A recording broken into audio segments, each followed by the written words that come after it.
Well, thank you so much for joining us. I'm Mark Schumacher, the CEO of the Home Furnishings Association, and this is one of our weekly webinars. And I'm telling you, this is one where I hope you've got a pen and paper, or you're going to watch this when it's recorded, because there's going to be a lot of really great takeaways here. We know from talking to you on a daily basis that clearly sales is everything, but in this environment in particular, what does sales development look like for your teams? What about the sales leadership? How does all of this fit together? That's what we're focusing on today with the three guests that are joining us. Before I introduce them, let me just remind you, we are recording this. Our library of these webinars, which are tremendous to help you with your bottom line, are at myhfa.org. You can find them there always.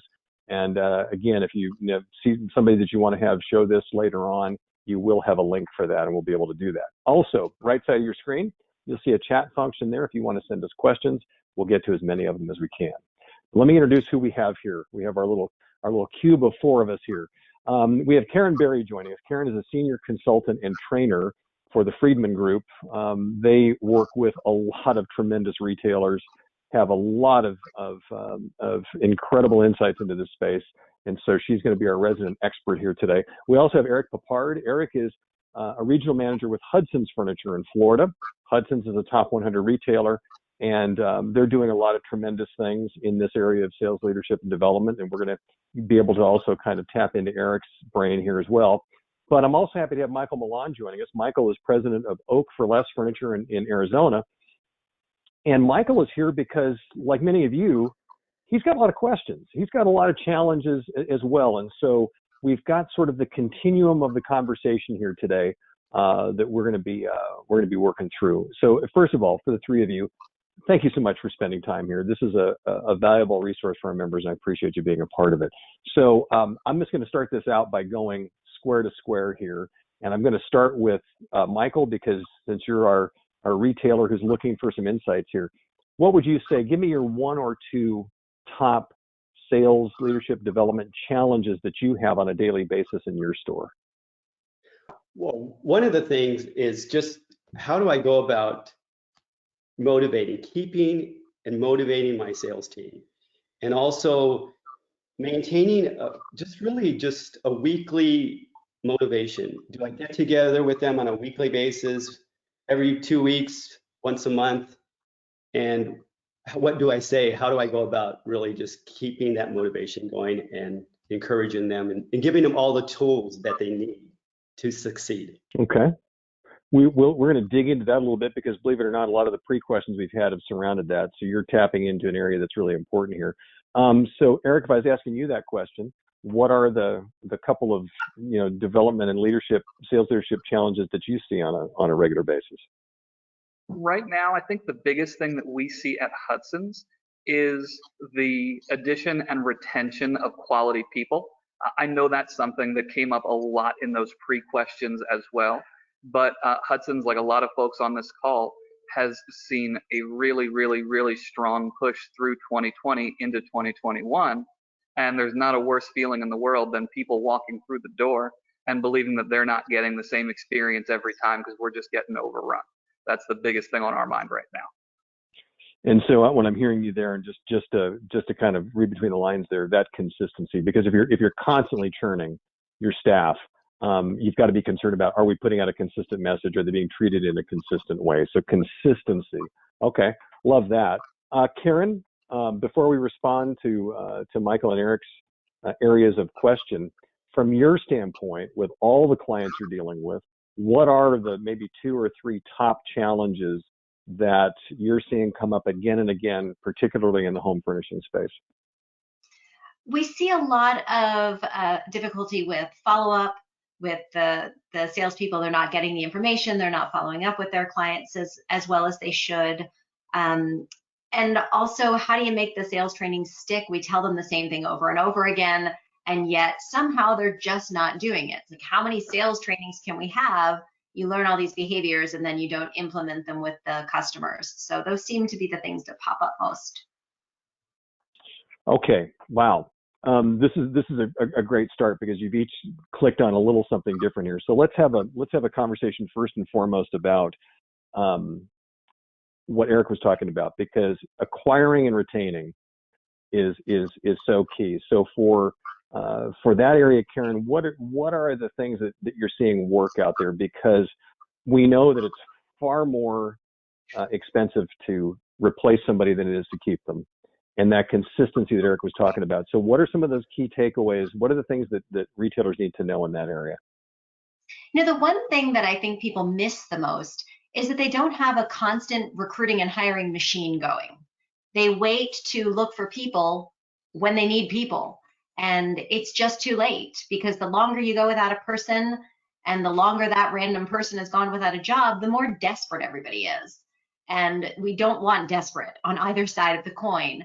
So if you can set goals for yourself or set goals for your management team, whoever's doing the recruiting and hiring, to find this many people, conduct this many interviews, find this many great candidates, whether you need them or not, that's going to be completely key. And I would say the other one is, oh, go ahead.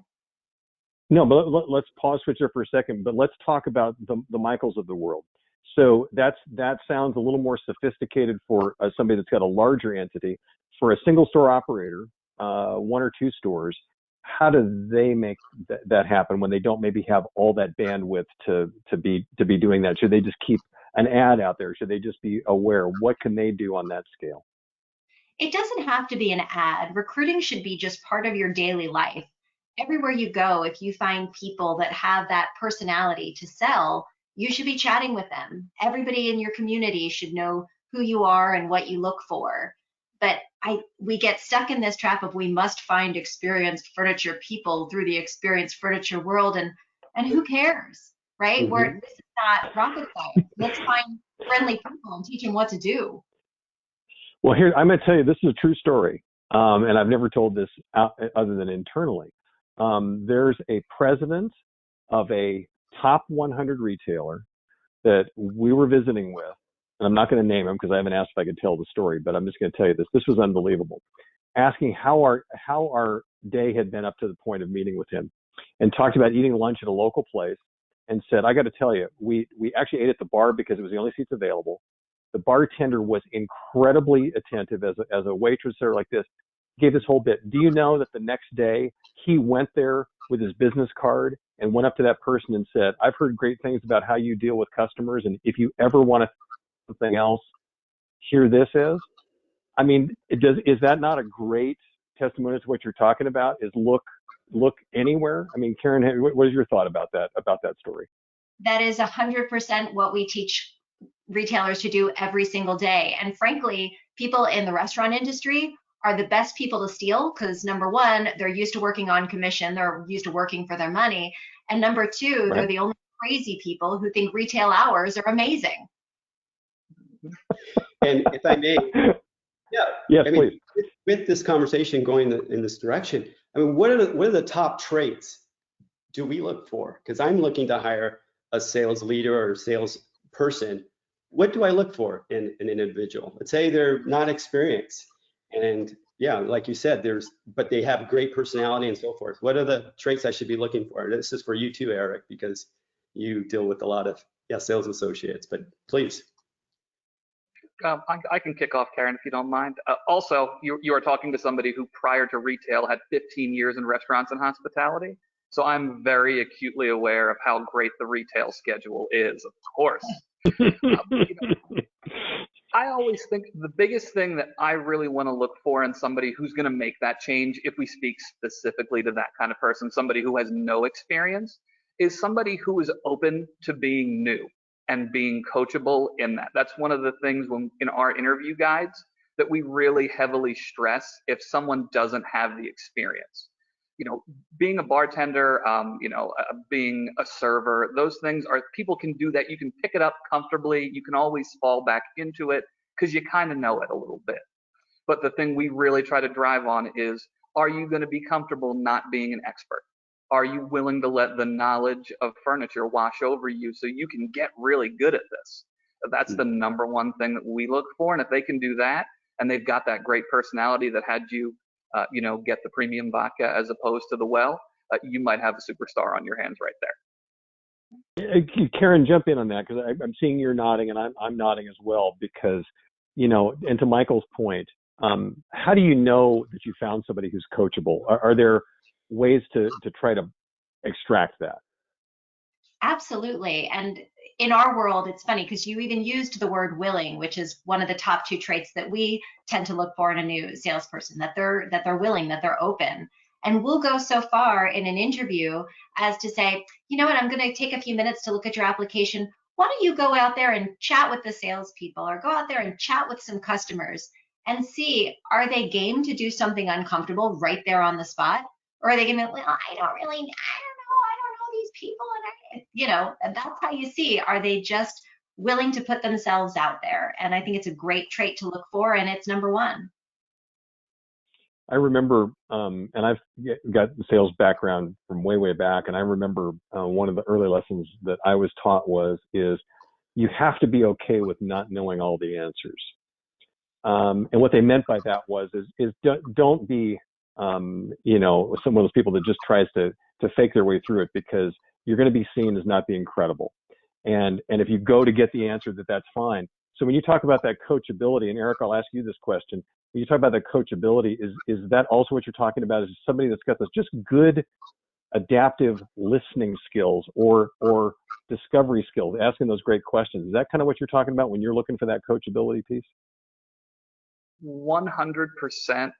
My team knows when we go through and vet kind of our process, if we do a multi-step interview process. My least favorite question when someone says, if they're new, why do I want to get into sales, is I just love talking to people. People love hearing me talk.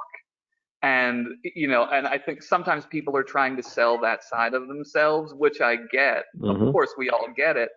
But what I want to know is, those people who can sit back and actively listen in an interview and truly give me an answer that matches the question that I'm asking them. Not the question that they're prepared for, not the question they've coached on, but to organically speak to me and listen to what I'm saying. That's always a check plus in our interview guide for somebody who can actively listen in the interview and then of course beyond. I love there was something I heard recently where somebody said you have to park your ego, and what they meant by that is don't be setting yourself up trying to figure out what the end of that sentence is going to be. Really listen to them, and your ego is when you're trying to already put the words in their mouth and that sort of a thing. So that's critically important. Okay, so we love that. So the first big takeaway here is, and Michael, this was for you as well, is like, okay, so look unusual places, but look at the intangibles. That can a person listen? Are they coachable? Absolutely love that as a first part of this. Karen, what are some other things that in that process? You said always be hiring, etc. Always be looking at the whole thing. What are some other things that retailers should be looking for in potential candidates? Well, I think we've touched on it just a hair already, that you do need to have a structured interview, real questions that you ask each person that pertain to what you're actually looking for. So for us, it is willingness. It's also outgoingness, which is, again, not the I can talk to anybody, but engaging, right? And then if competitiveness is your goal, if team orientation is your goal, then you craft questions related specifically to that topic. And those are the questions you ask, knowing what answers you're looking for. If you just ask, where do you see yourself in 5 years? The same questions everyone asks, they're going to be prepared for that. And you're much too likely to have a different person show up on their first day of work than you interviewed. Eric, do you guys have a set of questions that you pretty much stick to, or is your interview process a little more freewheeling? So I have developed my own, we split. I have one segment of people. I like my team to be there. We don't necessarily require it. Part of our scale being 17 units, all in Central Florida, but in very different demographics, is that there are some things that need to be specifically tailored for certain markets because of the different things they're going to see there. I know, Michael, that might be less applicable for you, but in one of my really, tech-savvy store in the northern part of Tampa, there's a different guide that goes to that, as opposed to today I'm in Lakeland, which is slowly being built up rural country. There needs to be a different kind of interaction with that customer. So it's standardized by location, I would say, because we know what we're up against with our demographics. Okay. There's a question that came in from one of our participants that is fitting into this, and since we're kind of talking about acquisition, I'd like to sort of stick there for a second. How do you attract the best sales management talent?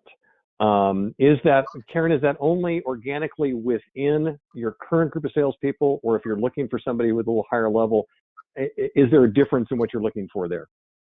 There's definitely a difference in what you're looking for, because frankly, often the best salespeople don't make the best managers and don't even want to be managers. Because when you think about the traits it takes to sell versus the traits it takes to manage, they're two very different things. And we can talk all day that we don't want a salesperson to have a huge ego, but the best salespeople often have massive egos. And the manager just can't. And it's a different set of traits. It's a different set of interviews. Not that you can't have a salesperson ready to be promoted. By no means is that what I'm suggesting, but you might want to open your pool to someone experienced in management as a whole, or someone that you could train from within, but that has a different set of traits. So it would be a structured interview, but a different structured interview, because it's not just an up job, it's a totally different job. Hey, Michael, let me ask you a quick question. Just so everybody out there can kind of feel kinship with you. How many employees do you have, and do you have any managerial hierarchy within your store? Mm-hmm. That's an excellent question, because we're one typical mom and pop store. My wife, myself, and my brother-in-law. But we've been growing through these turbulent times, which is kind of interesting. And we are now ready to be hiring an individual. Do I hire a salesperson or what? So the thing is yeah, I'm in a position now to hire someone. I need to know how to go about doing that, definitely. And not to sound indelicate, when you have the three of you, that's a critical hire. You don't want to mess that one up, because this is somebody you're going to be living with, if you know what I'm saying. Eric, before we get off of that subject a little bit, tell us a little bit about in your situation. So where do you find your best management talent? How do you go look for it, or where do you find that good management piece of the puzzle? Believe for us, the way that our process is set up, outside of someone with a plethora of furniture experience, we generally don't direct hire in. We do have kind of a fast track manager and training program for candidates that have the skill set and the prior knowledge. But for us, it's very important that we don't direct hire into those positions. There's a really high level of, we believe in that servant leadership piece. And especially in our model, those who are not familiar, we lean on custom, we lean on special order more than most retailers do. We're probably the hardest place to work in Florida to sell furniture. And we say that probably, more proudly than we should sometimes. But our people, when they get to a leadership role, the people below them and working shoulder to shoulder with them need to know that they've gone through it, that they've felt it. And, that's the biggest thing. I think sometimes the one or two times that we've tried it and it hasn't worked when I was newer to the company, people don't get credibility that way. You need to show that you can do it, that you can be there, work with them, and then that respect and that trust grows. And that's where we really see our best stores thrive. All right, so you build from within. I might recommend anybody listening, by the way, there's a great business book called Semper Fi, which was written by a couple of Marine officers who took the whole concept of how Marines train and became successful in business. And Eric, that's exactly what they do. You're always training the person below you to replace you. And if you can work that out, that's great. But Karen, before we get out, and this is, by the way, I'm loving this conversation. And for those of you just tuning in, it's Karen Berry, Michael Milan, and Eric Papard, and we're talking about sales leadership and development. Before we jump out of there, Karen, the one sort of intangible, if you will, in this acquisition piece, what about the cultural fit? What about how you make sure that, think about what Michael's talking about. He's going to hire one person there that's non-family. How do you work the culture piece into there, and how do you try to make sure that's going to fit? And indeed, this is someone you're going to have to live with. So you might want to do well with them. But you also need to be very cautious that you're not hiring too many people who are too much alike. We have a tendency to hire people like ourselves, which lends itself to potential biases and discrimination and not so good things. So you want someone who's a good fit. You don't want someone who's exactly like you. So you do need to be cautious that way. So as part of your interviewing process, to include things about the culture, to include having them engage with the salespeople, to include questions like, what types of people do you tend to get along with best? What types of people do you find it difficult to work for or with? And asking some of those types of questions will let you know if you've fine-tuned it well enough to find the right person. Interesting. And, you know, I've always also heard a lot about, you know, asking somebody how they like to be managed is sometimes a little bit of a window into that. Michael, I know you already sort of got into it as one of the first things you mentioned, but you had a question relating to the motivation piece. So now we've got them. We've got some good takeaways there for getting somebody in the door as a salesperson. Re-ask a little bit about motivation, because that's an important piece. Yes, I mean, what's the best approach to motivating, you know, my sales team? Because my wife and my brother-in-law, they're great sales individuals, but they don't like to do sales. They like to do the backroom, the websites and so forth. They're very good at that, but they don't like to do the sales. I enjoy the sales part. So how do I get them to motivate them while I'm still having them as on the sales team? Eventually, I'll go ahead and honor their wishes, and they can move on, do something different. But in the meantime, please, what should I do? Yeah, keep yourself on the floor. If someone does not like the act of being a salesperson, it's really hard to get them elsewhere. We talk about motivation, and people always ask, well, how do I motivate them? How do I motivate them? And the truth is that you can't, because motivation refers to behaviors people choose for themselves. So what you can do is find the sources of motivation for them and set your environment up so that it facilitates their own motivation. And so you ask what types of things keep them motivated. So if they don't like selling because they feel pushy, what piece do they like? Maybe they like product knowledge, maybe they like design. So you can say, well, we can teach you to ask open-ended questions that are more design focused, because the end result will still be sales, but at least we're focusing on something slightly different. Or if they do so well in selling, they get to hire other salespeople so they don't have to do it anymore. Maybe that's what motivates them. It's finding the sources of motivation. Eric, what about you? What have you guys utilized as far as motivating your teams? You know, I'm going to say Karen really hit that on the head. You know, specific to Michael's situation, being that it's such a smaller, controlled environment. You know, you have the ability to connect with both of those people, right, and have a really, really in-depth discussion, possibly around the dinner table or somewhere else, about the motivation. You know, when you talk about something like what we do, where we're a little bit larger, as much as I would love to be able to sit with all 100 plus people, that's not going to be real. You know, we really tried to do is to goal things and to bring things down to pieces that are digestible. I think that's been the greatest piece that we've seen that's really, really worked. We have a program that we call our clubs program, 3 main groups or tiers of salespeople that we consider to be, you know, our top sellers. The first group at 650,000, the second at 800,000, and the first at $1 million.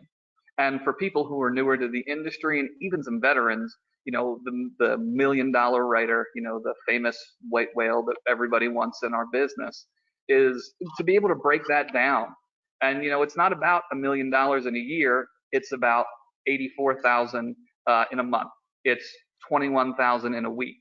It's 4,200 going out on each of our 5 available delivery days per week.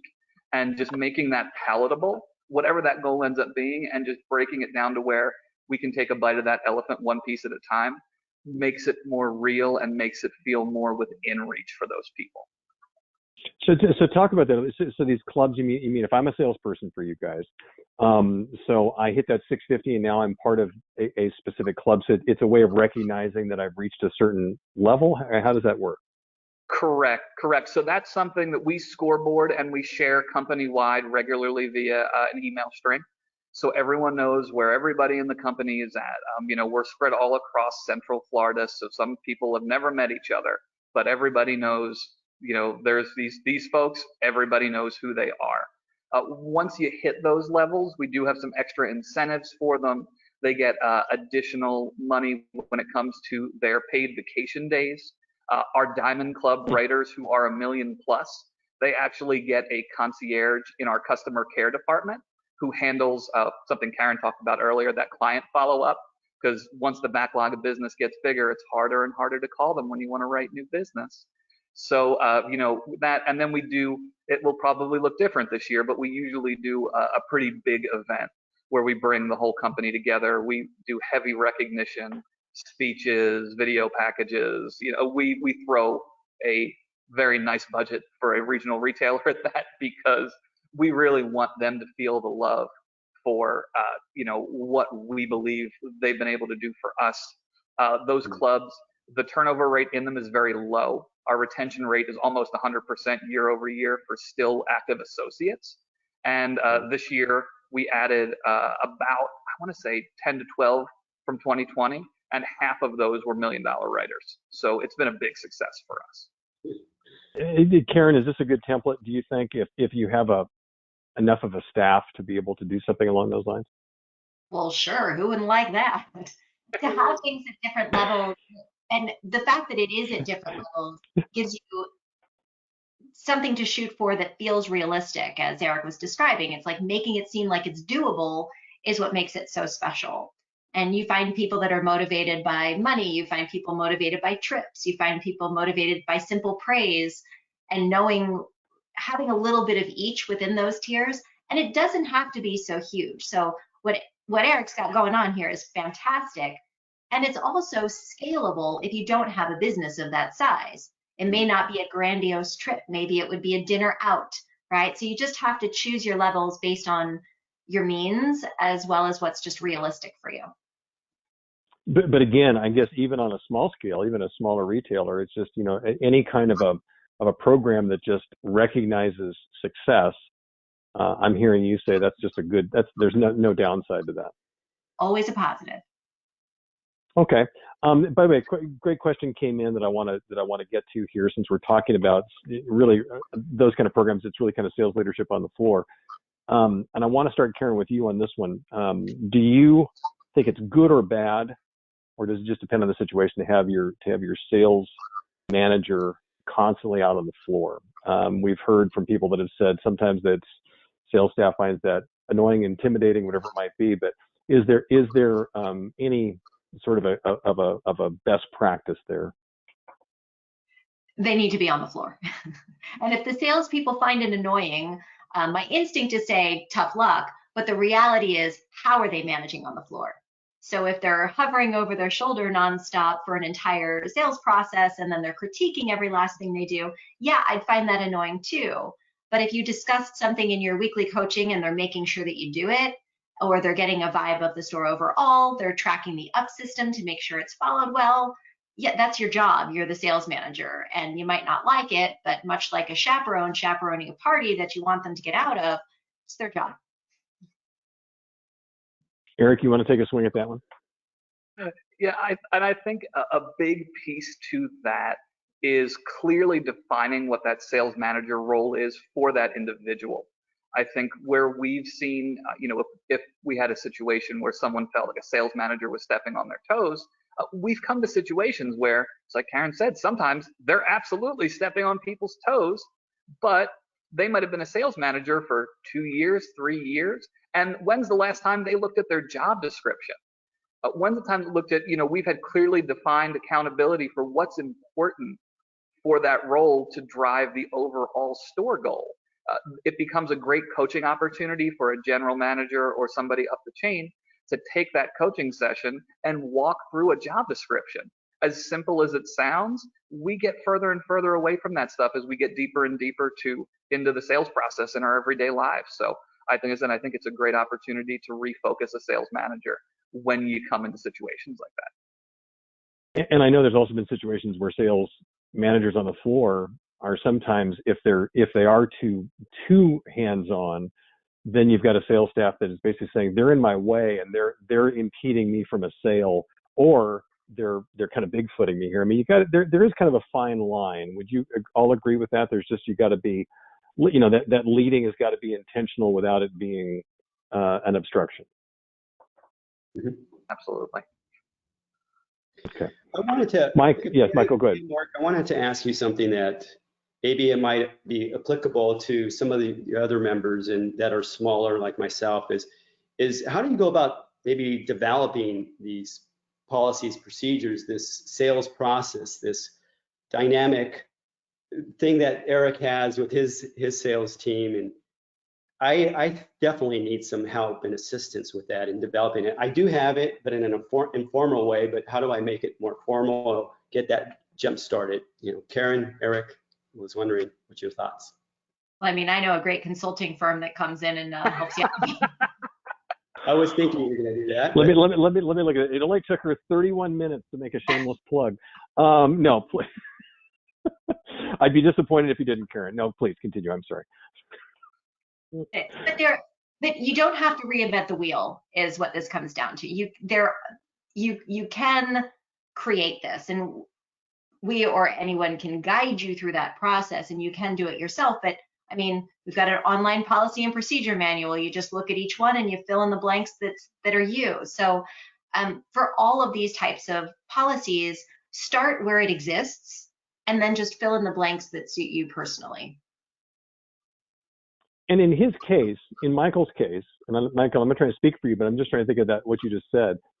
Okay, so he's the owner and the lead salesperson. Mm-hmm. Should he have structure for himself?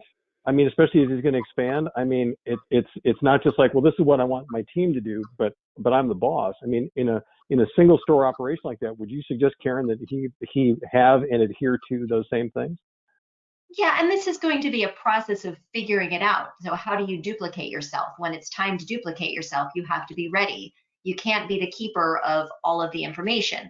Now, your role as a sales manager is going to be a lot different right now with a smaller staff of family. You're not going to be just watching them all day because they would kill you, and vice versa, whichever came first. So when you have a smaller staff, you become a selling sales manager. So the roles do change by having a smaller store and a single operation, but this is the time. This is the opportunity that you have to say, okay, what are our best practices? What's working for us? And where do I need a little bit more structure so that you can plan ahead and be ready for when you do expand and open additional locations? Okay, so now the rubber meets the road for you, Eric, because, okay, that's phenomenal advice. So you've got in place a great sales process and it's all right there. But how do you keep the staff on it? I know that one of the questions that we've gotten from a number of people, and it always is, man, I put these things in place. How do I keep them on track? How do I get them where we had them at the beginning? How do you guys try to manage that? So it's a great question, and it's something that we developed actually once things kind of got their darkest in 2020. As with most retailers, we either had massive shutdowns or stores that would house a dozen associates with me there to greet the few people that were coming out. That's a very scary thought for everybody, trust me. But what we really did was we put together a dashboard, and the way that we described it was, listen, there's a million things that we want to accomplish, right? We want to do this. We want to get better at clicking ups. We want to get better at selling protection. But if we can boil it down to maybe 6 or 7 things, and the way we talk about it is like, if you go to fly a plane, right, there's 100 switches, but if you can flick 7 of them right, we'll keep flying. Pick out what your 7 are and just pour into them and a hard line, record that kind of data and record that feedback every single day. And you're going to get further there. And then once you can see those things in alignment, you can start moving yourself down the chain. And, I can't define what those things are for you. For us, it's it's upboard management, clicks versus raw traffic. It's contact capture versus adjusted traffic. It's number of invoices. It's dollar. It'll be different for you, but it's a great place to start so it doesn't get so overwhelming that you can't figure out what you're trying to fix first. Interesting, and that's something you said that was born. A lot of that form was born out of 2020. So this was one of those things where when the team there had a chance to really look at it and say, we need to make sure that we're really clicking here, that we're efficient. And so this was born out of the pandemic. Correct. Yeah. I mean, this was born out of being in survival mode. Again, I'm sure that I am not the only person on this panel or on this call who is in that position where March, February, March, April-ish, where we're looking around and it's getting a little scary out there, right? I mean, that's real. And, it gave us that opportunity to go back to basics. And now being luckily where we are at and seeing the things that we're seeing, that board is still there.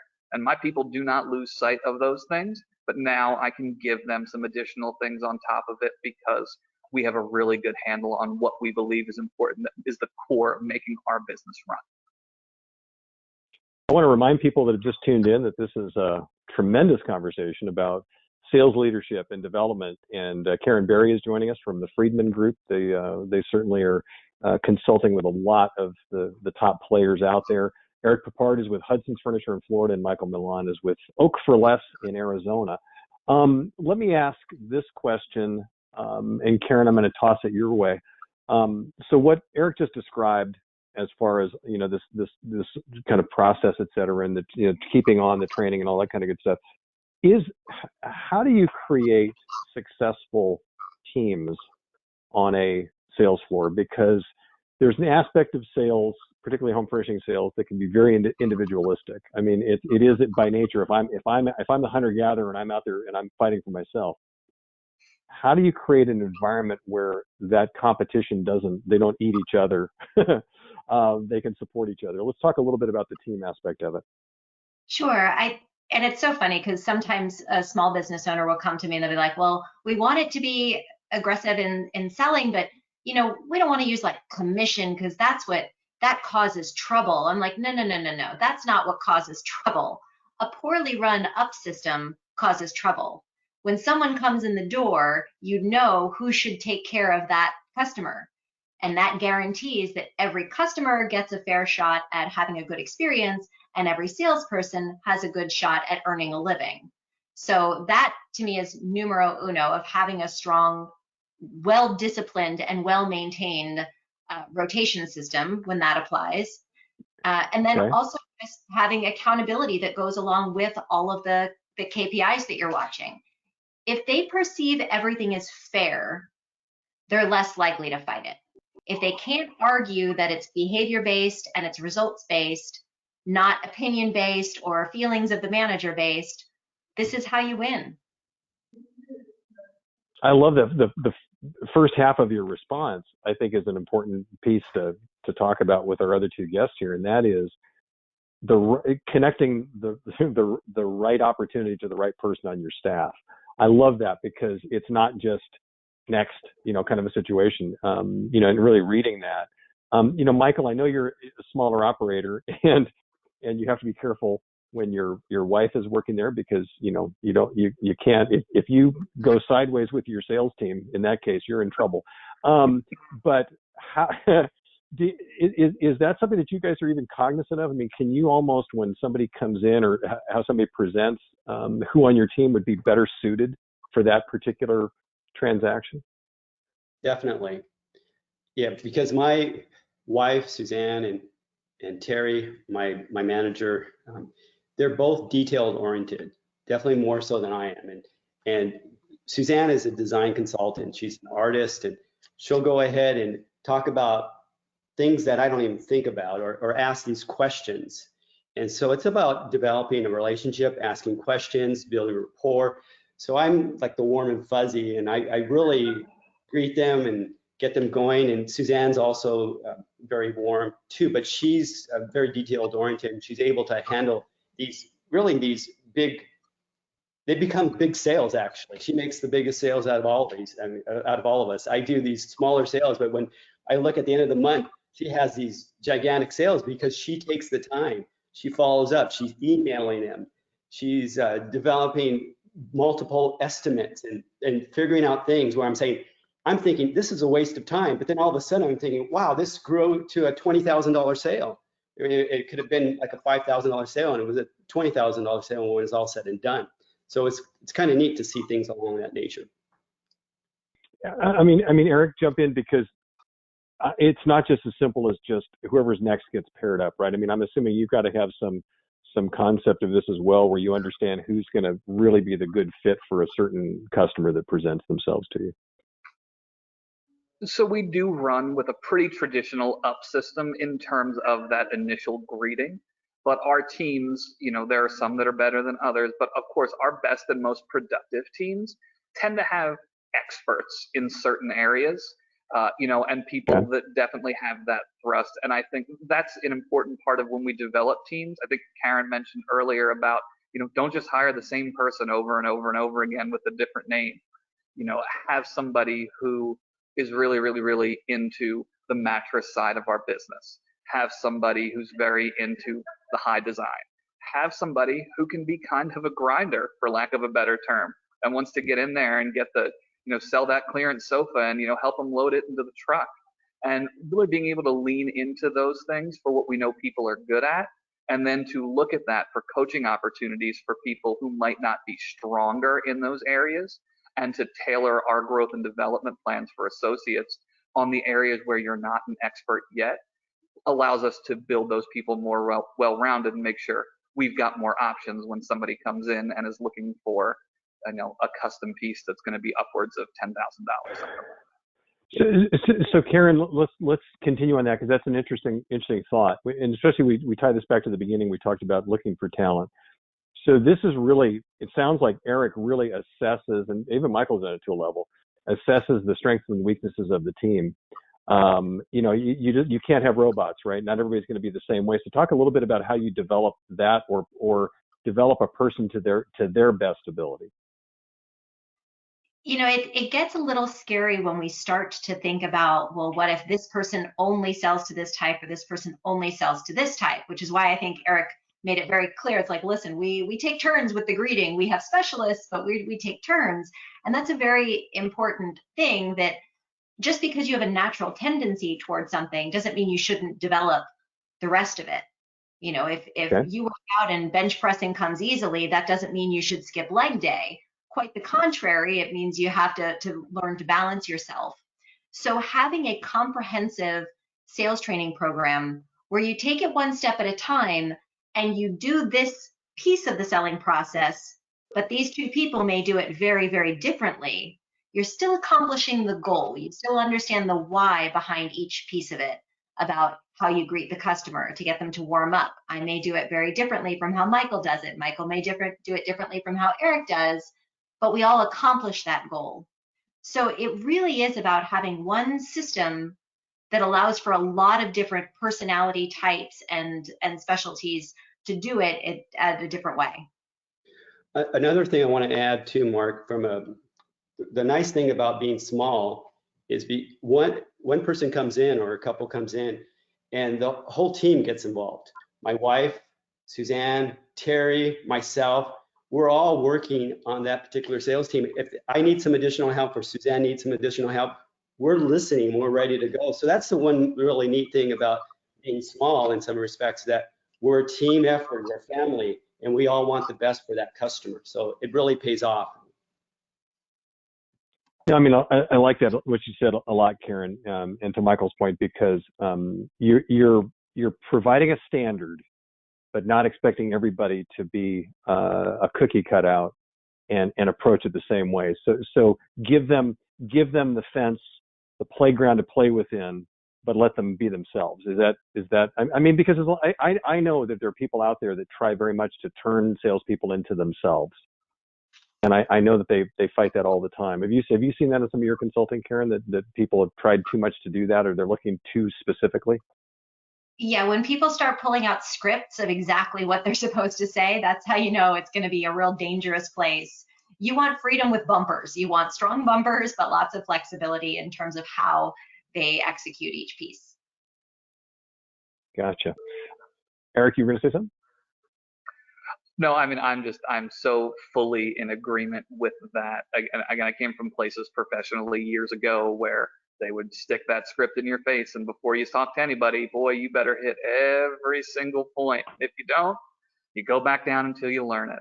And I think over time, I think most people can agree that we hire people who we believe to be top talent for the person that they are first and foremost. And they can have 20 years of furniture experience, but if they can't hold a conversation, it's going to make you a little bit nervous. We want to be able to lean into those things that make them so attractive to us and not try to strip that away because of whether that's ego or hubris or whatever you want to call it. We need to let those people shine and do what we brought them on to do in the first place. Okay, awesome. And a number of questions have come in also about comp. Karen, I know earlier you talked about, you sound like you're a firm believer in commission because of the motivational standpoint, but can you talk a little bit about some of the thoughts behind some of the different comp structures and what you would suggest to people out there? Yeah, I mean, I'm a lover of all things commission. I realize it doesn't necessarily work in every single environment, but when you are responsible for earning your own paycheck, this is where you win, because ultimately, if you don't have commission, then it's almost like the people who are doing a crummy job technically are getting more commission because they're making more money for doing less. So, but in terms of having additional pay structures, I am fully in favor of having bonuses that are shared with the whole team. There are lots of ways to structure a commission schedule, which we do individually based on store revenue, how many salespeople you have, what's realistic, what they're in control of. Okay. But the flip side of that, the danger side, is I can't tell you how many stores I consult with where the salespeople get their paycheck and have no idea where all these different things came from. Oh, that was like $20 from mattress protection, and this was $30 because I sold this brand. And it definitely can flip the other side as well. But being paid for performance. Well, because if they don't know, if they don't know, then you've wasted a benefit. I mean, they don't know that was because of a behavior, right? I mean, you've got to make sure they understand what they're getting it for. Yeah, they got to connect. So with that said, it's interesting. You talked about beyond beyond the commission. So are you talking about should store owners and managers develop KPIs beyond, here's the strict commission for the sale you've made, but are there other KPIs that they should put in place to allow for those other little bonuses that kind of click in? Any thoughts to what would work well? Absolutely, because if you're just going based on written dollars, well, then you have to decide, are you going on written or are you going on delivered? That's a whole different ballgame. Right. Measuring the KPIs to make sure they're doing it well is key. You don't just want a big money grab, because that doesn't always benefit you in the long run. So having other sources is also beneficial. And KPI should always be tracked also because it does impact the overall sales. So we strongly believe in a system where the sales manager is looking at the end result to get a sense of the tone of how to talk to them, but the KPIs tell you exactly what to coach and exactly what behaviors that individual salesperson should be working on. So as much as we think of it in a compensation way, it's more important to think of it in a how do I interact with you to help you do better way. Eric, do you guys utilize KPIs, et cetera, to help drive some bonus aspects, or are you guys just straight commission? What is the situation there? We love commission, much like Karen. We believe heavily in it. We have 40 years. But what we've tried to do, we put an initiative together for this year, and we've already got it planned for the year, where we wanted to kind of gamify it a little bit when it came to putting things out there month by month. Each person on our executive team took a turn, putting something together, creating a scoreboard, and finding a KPI or finding some sort of measure that we want to look at that we know is going to lead to growth. In some of those cases, At our scale, we're doing store versus store competitions. Some of them, it's just an overall metric averaged by associate because our stores are not all the same size. So it's not really fair to go on just volume based KPIs with us because, my big giant store that is world beaten right now is not going to beat my tiny little place in the middle of Orlando. But just something that's there, that's on a schedule where they're constantly being reminded of it. And, there's always got to be a prize at the end. In our case, because of how we're set up to motivate our GMs, sometimes it can be, a meal or a dinner for the losing team that comes out of, for the winning team that comes out of the losing team's monthly budget. Something like that there's stakes on both sides of the game, and it's something that can still be fun. So you're right. So it's not just looking at numbers on a spreadsheet. There's colors, there's fun, there's dinner, there's playful banter, and again, it's bringing people together. We always find that we get better participation and better results with that. Michael, as a single store operator, do you put in place? Do you and your wife and brother-in-law, do you guys have KPIs you put in place to measure your own performance beyond just the profitability and cash flow and things of that sort? I mean, is it just you just have to just concentrate on those basics? It's sad to say we really don't have something like that. So I think I need Karen's help or someone else's help to get us guided in the right direction, because I can only imagine how we can improve more so. But we don't have anything in place like that. Just curious. I mean, again, I understand that as a single store operator, there's, you're concerned with, the electric bill, you've got all of these things that you're dealing with, and I'm not suggesting that you have to stop and do that, but Karen also suggested that you have a sales process like everybody else, and so I guess that sophistication. I mean, Karen, should a single store operator just have maybe a KPI or two just to have a benchmark of some sort, or what are your thoughts? Absolutely. And when I hear what you say about yourself and about Suzanne, I think between you have an amazing salesperson. And I think she's better than she thinks she is. And it's a matter of filling in the blanks and the kinds of questions you can ask that you'll feel confident with, and kinds of questions she'll ask and she'll feel confident with. And then for her, especially since you've already discussed the motivation element, to be able to track actual progress when we see something, numbers going up or something, some sort of tangible way to see that there's been something good happening, that motivates many people, just like games and contests and fun things will motivate people to do well. So maybe if you make it fun and also put some structure to it, she'll start to see that maybe she likes this thing. Thank you. Yeah. She's a retail consultant and a marriage counselor. Who knew? These two things would work together. No, listen, I applaud anyone who's in business with family, because it's never easy. I mean, even Eric, even the Hudsons are a wonderful family, but it's a tough mix sometimes, and I really get that. I know we're kind of winding down here, and before I get to, we're going to wait in a minute. I'll give you kind of the overall takeaways we've talked about, but I want to go around this room first and just give an idea about maybe one last little nugget you'd like to share, or something you heard today that you think is really worth accentuating here. Michael, I'll start with you. Well, one thing is that I think we need to have some type of structure, definitely. And I'm learning that just listening to Eric and Karen. And if you're a small business or a small store like myself, it's important to invest the time and money to getting something established, because I think it will pay in the long term. I've had multiple stores in the past, and definitely it has paid when I have things along that nature. So it's nice to hear it, and I'm glad that you had this particular seminar, webinar, Mark, because that's going to help many other people. Thank you. It's always our hope. I appreciate that. Eric, what are your thoughts? I think kind of coming back to the beginning of our conversation, something Karen said that's very poignant and sticks with me all the time, and I forget it sometimes, is, if we're hiring somebody when we need to hire somebody, we've already hired those people too late. To paraphrase what you said earlier, Karen, that, we're in a much different position if we're fully staffed and actively interviewing than we are when we're down 2, 3, 4 people. Our lens is cloudier then. And, just that ability to keep that machine going to make sure that top talent is in front of us all the time. I think is a great benefit, whether you're Michael's size, whether you're our size, whether you're somewhere in between. I think it's a great point and one worth highlighting again.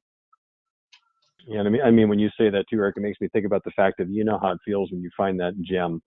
When you made that hire and you're like, man, I wish I could replicate that person again and again. That person isn't always there when you need them. They're there when they cross your path, and you got to be able to react. I love that. Karen, what about you? What are some thoughts here? You know, this experience that we've all had in 2020, which has been very, very different for everyone, of course, it has plenty of negatives, but on the plus side, it's given us a really unique opportunity to reassess, reinvent, and reintroduce ourselves as owners, as a business, as a brand to the community.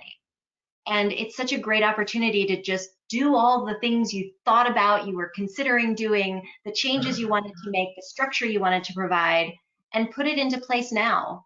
And blame coronavirus. We blame it for everything else, right? Like let's step in, put it out there, and be who you've always wanted to be, and create the story you've always wanted to create. Wonderfully said. Let me do this. I want to have us look now at really some of the other key takeaways that we have had during this conversation today. We're going to put this up on the screen here for everyone to look at it, but here's some of the ones that we highlighted specifically.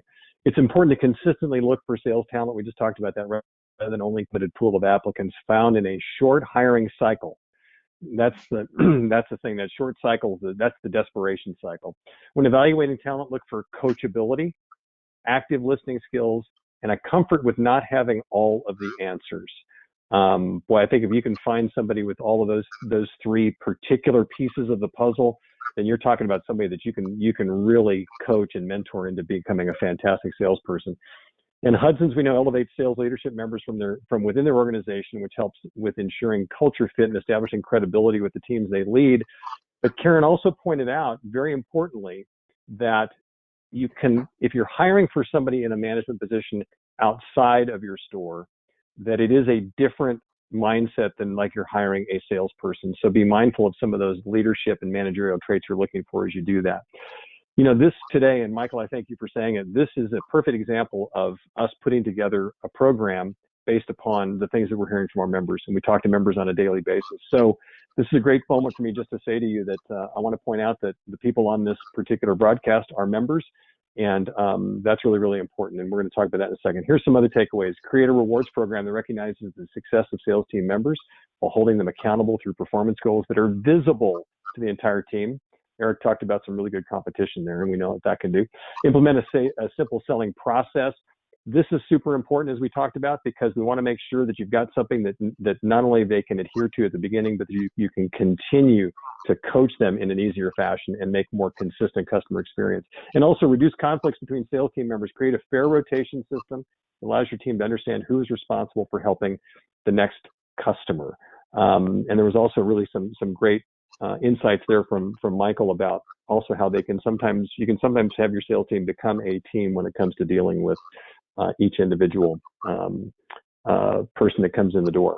So I want to thank you for joining us. If you missed any of our webinars, they're all available at myhfa.org/webinar. We have a library of them since this pandemic started that is just incredible. They all stand up today because of the challenges that you face. I invite you to do that. Also, as always, I encourage you to become a member of the association, because our team works tirelessly on a daily basis to bring the solutions to the concerns and problems and challenges that you have. That's why we're here. That's why we're your association. So let me just say this. Karen Berry, thank you. By the way, really quick, what is your dog's name? Because your dog did make a brief cameo. This is Max. He's a pandemic rescue. Okay, there we go. I know that there were people that noticed it like I did, and I was just going to say, let me ask that. Michael Milan from Oaks for Less, I want to thank you so much for joining us. And well, by the way, Karen, of course, is with the Friedman Group. And Eric Papard, thank you. Completely overdressed for the event, but I haven't, in this pandemic, seen anybody in a tie very often. So I appreciate you bringing the level up for us here. We appreciate that. And for all of you, I hope that your year has started out strongly. We know there are going to be challenges this year, but we are going to be here for you, bringing you the key elements that you need to work in this pandemic recovery world and to be successful. I'm Mark Schumacher, CEO of the Home Furnishings Association. On behalf of our entire staff, stay healthy, and we will see you next time.